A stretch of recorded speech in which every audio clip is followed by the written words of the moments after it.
E aí, tudo bem? Me dê alguns minutos de sua atenção. Eu sou o Anderson Braz. Permita-me compartilhar uma palavra ao teu coração, uma palavra de fortalecimento, de esperança, de fé.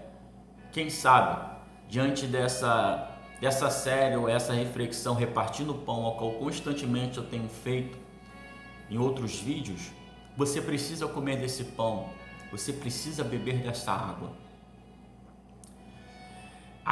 O texto que eu quero refletir com você, resumindo isso aqui, diante de uma reflexão tão poderosa, tão maravilhosa, diante do contexto do texto de Neemias, do capítulo 1 e o verso 11, ele vai dizer: Senhor, por favor, ouve a oração deste teu servo. Uma outra tradução vai dizer: Senhor, esteja, pois, atentos os ouvidos à oração do teu servo e à oração dos teus servos que desejam temer o teu nome. E olha o que diz o verso 11: E faze hoje prosperar o teu servo e dai-lhe graça perante este homem. Vou resumir isso aqui, te dar logo uma temática, é que faça da oração uma prioridade, em vez de o último recurso.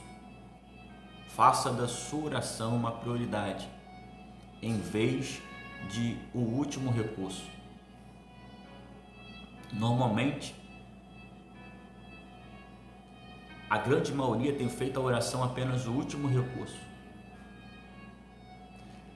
Mas eu quero que em meio a essa palavra, em meio a todo esse contexto, do capítulo 1 ao capítulo 2, são 4 meses que Neemias está fazendo da sua oração a sua prioridade. E naquele dia que estaria ele diante daquele homem, para resumir, ele pede que o Senhor faça ele prosperar. Quem sabe hoje tem sido o teu clamor para que o Senhor lhe prospere.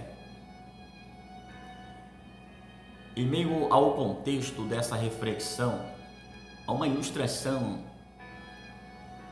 que é a oração e a serra. Diante de um contexto de uma senhora de 76 anos, e que sempre que uma árvore crescia em seu jardim,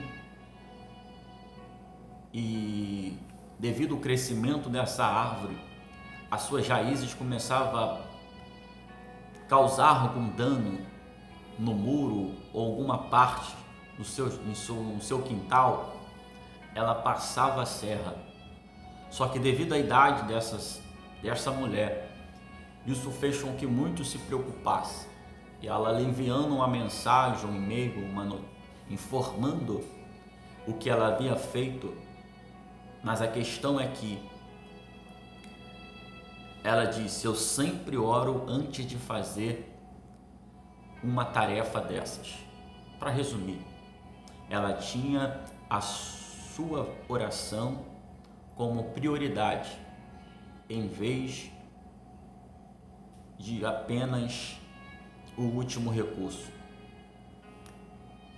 E dentro desse contexto, que nos reflete a essa história de Neemias. Neemias ouve falar sobre as pessoas que tinham voltado de Jerusalém, e algo precisava ser feito. Mas antes que ele viesse fazer alguma coisa, ele está priorizando a sua oração. Ele está fazendo da sua oração a sua prioridade, para que Deus pudesse fazer prosperar, para que Deus o abençoasse, para que Deus o providenciasse a oportunidade. E diante daquele dia, ele faz esse pedido ao Senhor, que ele sabia que aquele dia Deus poderia entrar com uma grande providência. Se você crê, acredita que hoje Deus pode entrar com uma grande providência, mantenha a sua oração como prioridade e não mais apenas como último recurso. Eu quero resumir isso aqui, é que vou contextualizar. A oração é a sua resposta. Ela é sempre o melhor caminho para enfrentar qualquer desafio e tarefas. Se você tem orado a Deus em secreto, no seu quarto, no seu coração, em sua mente, você e Ele, agora, toda exaltação publicamente, diz o texto, você conhecedor e sabedor, o que você pede a Ele em secreto, porque Ele te ouve em secreto, em oculto, Ele te honra publicamente. Neemias já está pedindo a Deus em secreto há 4 meses. E Deus honrou ele publicamente. Mesmo em meio àquela grande oportunidade de que o rei lhe colocou dizendo: que queres? O que me pedes agora? Diante daquela grande oportunidade que o rei lhe propôs que ele lhe pedisse, diante do capítulo 2, o verso 4, então orei ao Deus dos céus. Ore ao Deus dos céus,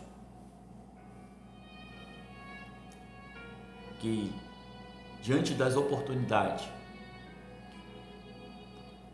que lhe for dada para você fazer, para você até mesmo agir ou pedir, peça a orientação de Deus.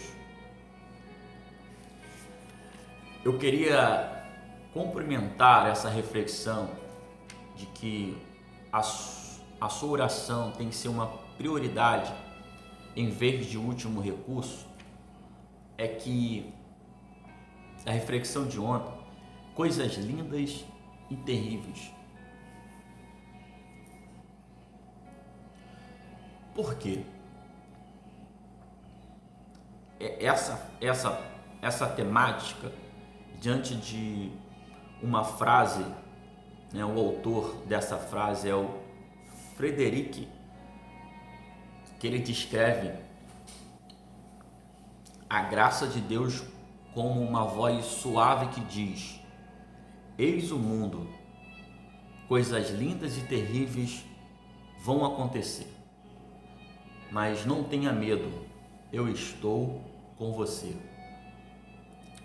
A questão é que o medo, ele pode nos paralisar, e ele tem paralisado. Eu podia contextualizar isso para você em vários textos, mas me veio à memória aqui de que o rei de Saul, todos diante daquela voz, diante daquela afronta do Golias, todo o exército parou, temeu.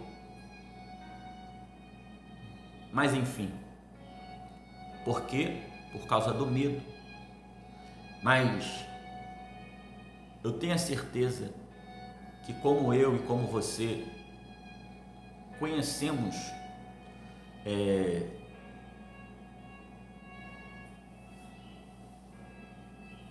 muitos, né, motivos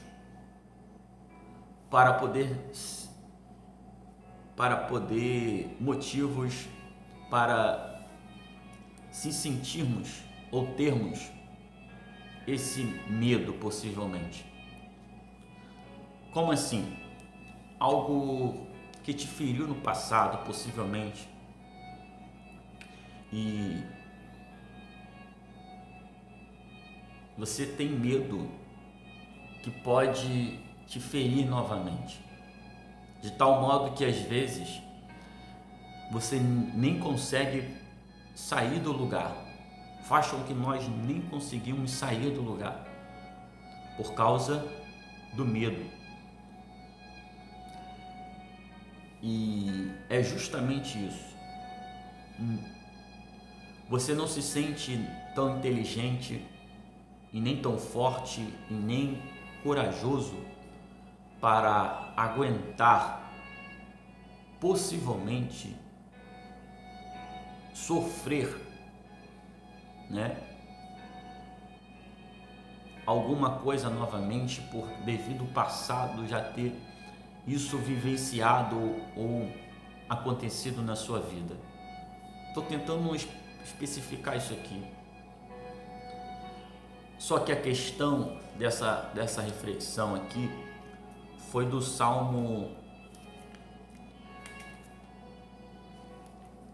57, do verso 8. E o salmista vai dizer, diante do contexto desse salmo, né, que ele está ali na caverna, e quando ele fugia diante de Saul. Mas em todo esse contexto, esse salmo é forte demais, que ele vai dizer: tenha misericórdia de mim, ó Deus, tenha misericórdia de mim, porque a minha alma confia em ti. E vai dizer que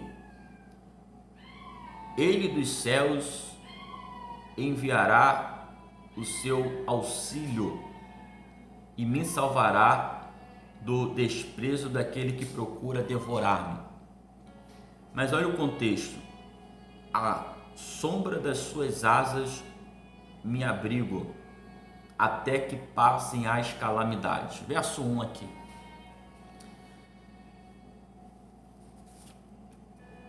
Que você possa se abrigar debaixo da proteção de Deus, das asas, como o salmista está expressando aqui. Mas o contexto do Salmo 91, para contextualizar isso, é que ele te cobrirá com as suas penas e debaixo das suas asas estará seguro. Que você possa habitar no esconderijo do Altíssimo e à sombra do Onipotente você venha descansar. E justamente isso, talvez você tenha tido medo das coisas terríveis que já te aconteceram e que possa acontecer novamente. Mas a questão é que coisas lindas também estão para acontecer. Porque como coisas terríveis vão acontecer ou aconteceram no nosso mundo, e pessoas feridas ferem outras pessoas e frequentemente de maneira terrível. Mas resumindo, é que com a história de Davi nós temos de entender que quando o mal nos cercou, diante desse texto, ele se sentiu como o verso 2, como os leões ferozes que o feriam, mas ele clamou ao Senhor. Entenda que está do contexto. Davi, ele tinha a sua oração como prioridade e não apenas como último recurso.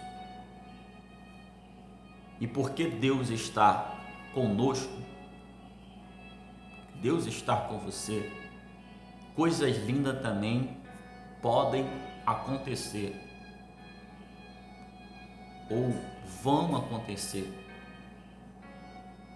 Então que eu quero concluir isso, que venhamos entregar, que lhe entregamos os nossos medos e dores, e que possamos ser carregados por um amor maior de Deus sobre as nossas vidas, do que o poder de alguém de nos ferir. Um amor tão profundo que se eleva até os céus, diante desse contexto do Salmo 57, verso 10. Até quando a calamidade nos cerca, o seu amor é um sólido refúgio. Até quando essas calamidades venham de cercar, o amor de Deus é um sólido refúgio, onde o nosso coração encontra uma cura, até que um dia amanhecemos com coragem renovada, prontos para soltar o dia com uma canção sobre a sua fidelidade. É esse o contexto do verso 8 desse Salmo 57 que ele diz: desperte minha alma e despertem lira e harpa, quero acordar o amanhecer com a minha canção. Que você, nesse dia, nesta manhã, você possa pedir ao Senhor que o desperte com lírio e com harpa, com cântico ao Senhor, glorificando a Ele, fazendo a sua adoração, o seu clamor, a sua oração a Deus como prioridade em sua vida, em seu dia, e não apenas mais ou nunca mais, como você estava fazendo com o último recurso. Não, a oração, a sua adoração tem que ser prioridade, e que Deus lhe prospere, lhe abençoe diante das oportunidades, que Ele te oriente em nome de Jesus, para que a sua vida seja edificada ainda este ano. E temos uma campanha poderosíssima,